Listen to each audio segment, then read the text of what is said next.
The St. Mark's Asylum had been abandoned for over 20 years. Nestled in the woods on the outskirts of the small town of Black Hollow, the crumbling building was a dark reminder of the town's forgotten history. It had once been a place of healing, or so they said. But the tales of its past were filled with whispers of strange experiments, unexplainable disappearances, and the unsettling presence of something dark that seemed to linger in the walls. No one dared to venture near the asylum anymore. The gates had rusted shut long ago, and the windows were boarded up, as if the building itself was trying to hide from the world. But there were always rumors. The town's children dared each other to sneak into the yard, and the bravest ones swore they saw lights flicker inside, or heard footsteps echoing down the empty halls. It wasn't until the town's newest resident, Laura Stevens, a graduate student in psychology, came to town that the asylum's secrets began to stir again. Laura had always been fascinated by the history of mental institutions, their treatments, and their dark pasts. She had heard about St. Mark's from her professor, who had mentioned it briefly in passing. Curious, Laura began digging into the history of the place. What she found was enough to pique her interest even more. The asylum had been founded in the early 1900s, intended to provide treatment for the mentally ill. But as the years passed, the treatment methods became more and more questionable.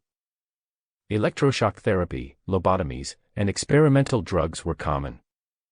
There were also accounts of patients mysteriously disappearing, their names never appearing in any records.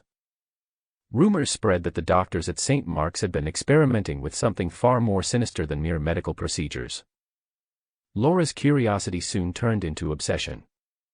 She spent weeks at the town library, poring over old newspaper articles, patient records, and town gossip.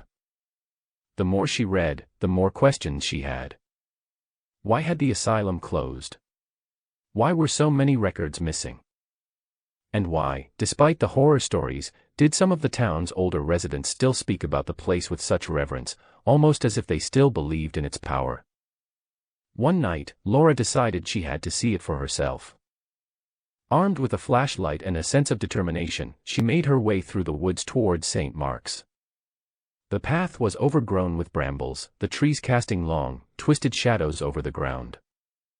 As she approached the asylum, a chill ran down her spine. The building loomed ahead, dark and imposing, its windows like empty eyes staring back at her. The door was old and heavy, the wood rotting, but it creaked open with a groan, as if the asylum itself had been waiting for her. The air inside was thick with dust, and the smell of mildew and decay clung to everything. Her flashlight flickered in the darkness, casting long, erratic shadows on the walls. The silence was suffocating, broken only by the occasional drip of water from the leaking ceiling. Laura's heart raced, but she pressed on, her footsteps echoing in the empty halls. The asylum was like a labyrinth, winding corridors and staircases leading to rooms that had long been forgotten. She could feel the weight of history in every step, as though the very walls were holding their breath, waiting for her to uncover their secrets. As she explored, she began to find strange things. Old medical equipment, covered in layers of dust and rust. Pages of patient records scattered on the floor, their edges torn and yellowed.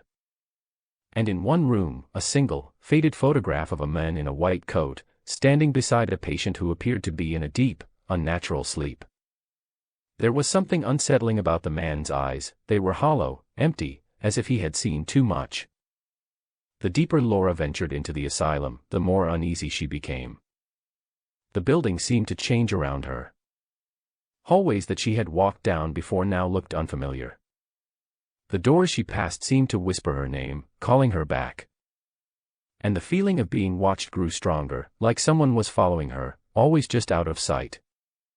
She decided to take a break and sit in one of the old patient rooms. The bed was long gone, but the remnants of old furniture still lay scattered around the room. As she sat there, she noticed something strange, a small, half-open door in the corner, leading down a narrow staircase. Without thinking, she stood up and approached it. The air was colder here, and she felt an intense sense of foreboding. The stairs creaked as she descended, each step a protest against her weight. At the bottom, she found herself in a long, dimly lit corridor. The walls were lined with doors, each one slightly ajar, as if inviting her in. The corridor seemed endless, stretching far into the darkness. But at the far end, there was a door. It was different from the others, heavier, more ornate, as if it were meant to be a place of importance. She moved towards it, her footsteps hesitant. As she reached for the handle, she heard a faint sound, a whisper, so soft she almost missed it. It was her name, spoken in a low, raspy voice. Startled, she pulled her hand back, but before she could react, the door swung open on its own. The room beyond was dimly lit by a single light hanging from the ceiling. At first, Laura thought it was empty. But then she saw them, rows of beds, covered in white sheets, the bodies of patients still lying there, their faces obscured. The air in the room was thick with the scent of death, and the temperature dropped even further. As she stepped into the room, she felt the floor beneath her feet give way. She stumbled, catching herself against one of the beds. And then she saw it, the last bed, at the far end of the room. The sheets were stained, and the figure beneath them was still. But the faintest hint of movement caught her eye, and she realized there was someone there. A voice, low, raspy, almost like a whisper, echoed in her ears, "You shouldn't have come here, Laura." The figure on the bed began to stir, and for the first time, Laura felt true fear. Her flashlight flickered and went out. The room plunged into darkness. Laura's breath caught in her throat as the room plunged into complete darkness. She fumbled for her flashlight, her hands shaking, but the light refused to turn back on. A creeping sense of dread crawled up her spine, and she instinctively stepped back, her eyes straining to adjust to the murkiness of the room. The whisper had stopped, but she could still feel something, someone, watching her. The hairs on the back of her neck stood on end. She moved carefully, her hands brushing against the cold, damp walls, trying to find a way out. But the room seemed to stretch further than she remembered, its walls closing in on her. Every step she took felt heavier, like the asylum itself was trying to hold her in place. Suddenly, there was a soft shuffle, followed by the creak of a bed frame. Laura froze. Her heart raced, pounding in her chest. The bed at the far end of the room, the one she had seen earlier, had moved.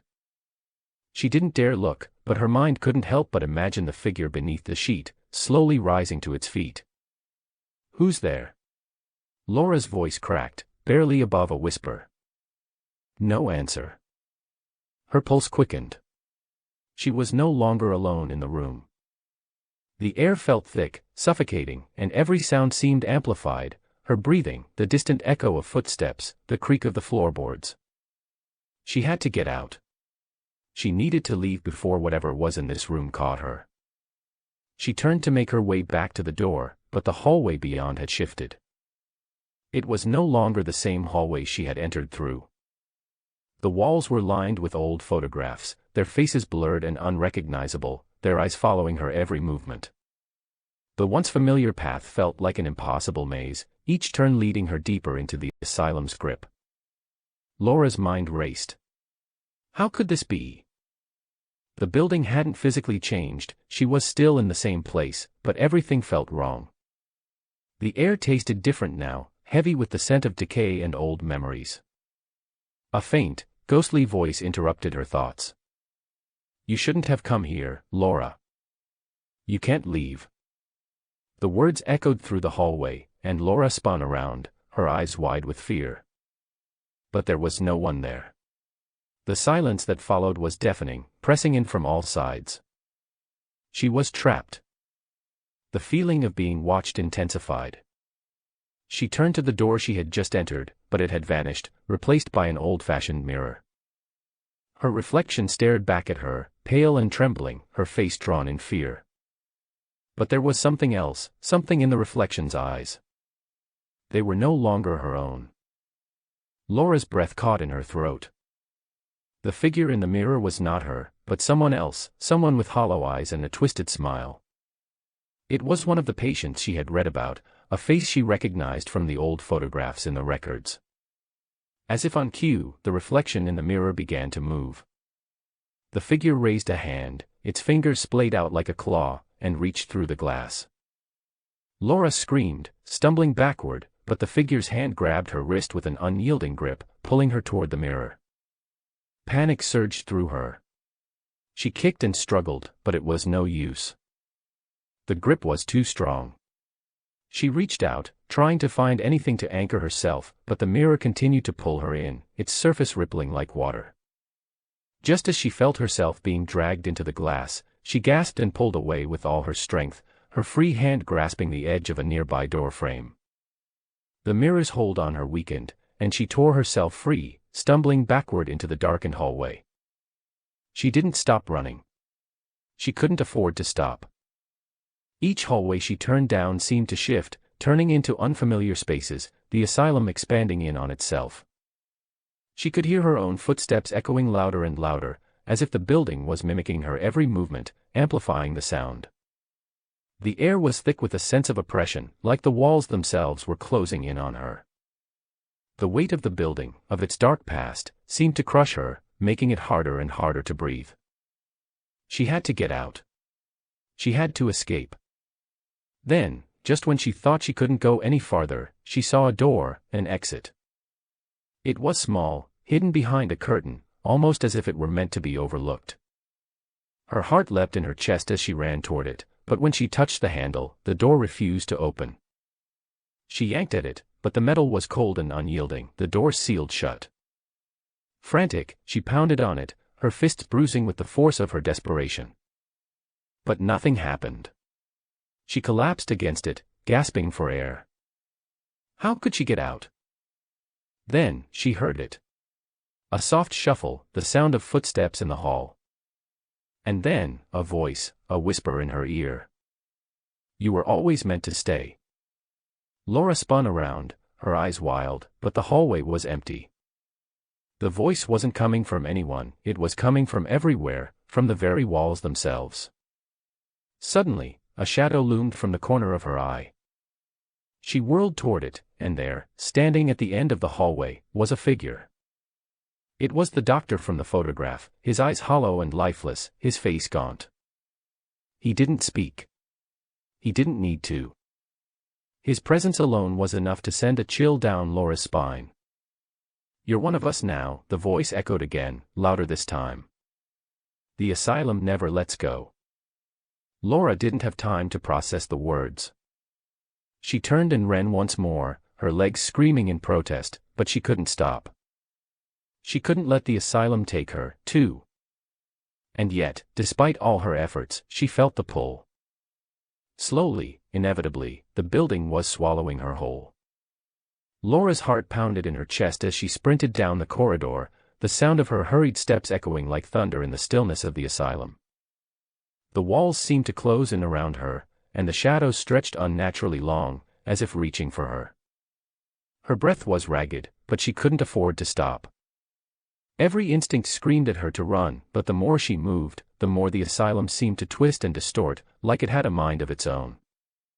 She reached another door, but as she turned the handle, the knob fell off in her hand. Panic surged through her. She hadn't seen another door in what felt like hours. She was trapped, no escape. Her thoughts raced, trying to make sense of what was happening. She remembered the face in the mirror, the cold fingers that had tried to drag her in. She shuddered, wondering if she was going insane. Was it the building messing with her mind, or was it something darker, something older, that lived in the very bones of St. Mark's? The whispering voice echoed again, though no one was there. You belong here, it said, low and coaxing, as if trying to lull her into acceptance. We all do. Laura squeezed her eyes shut, pushing the voice away. She wouldn't, let it take her. She had to fight. She had to find her way out. Her eyes flicked around the hallway, and for the first time, she noticed something strange. The walls, though cracked and aged, were not just peeling from disrepair. The plaster was scratched, as though something had been carved into it. She stepped closer, running her fingers along the rough surface, and realized it wasn't just random gouges, it was writing. The scratches formed words, barely legible, but they were unmistakable. Leave while you can. Her pulse quickened as she followed the trail of markings, tracing the message down the hallway. Her mind raced. Had the previous patients written this? Had they left a warning? Or was it just another trick of the asylum? Her hand shook as she moved toward the next corner, and that's when she heard the sound. A soft, rhythmic tapping, like fingers drumming on a wooden surface. She froze. The sound wasn't coming from behind her, or from the direction she had just come. No, it was ahead of her. Forcing herself to keep moving, she rounded the corner cautiously, her breath catching in her throat. At the far end of the hallway, there was a door she hadn't noticed before. Unlike the others, this one was different. It wasn't rusted or broken. It was solid, intact, as though it had been waiting for her. But the tapping was growing louder. It was coming from behind the door.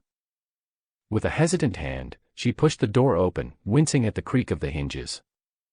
Inside, the room was small, dimly lit by a single bulb hanging from the ceiling. In the center of the room, there was a chair, a plain, metal chair, and sitting in it was a figure. Its back was to her, its arms resting limply by its sides. Laura's breath caught in her throat. She knew she had to approach, but every fiber of her being screamed at her to turn and run. But she had come this far. She had to face whatever was in this room. Taking a slow step forward, she whispered, "Hello." The figure didn't respond. It didn't move.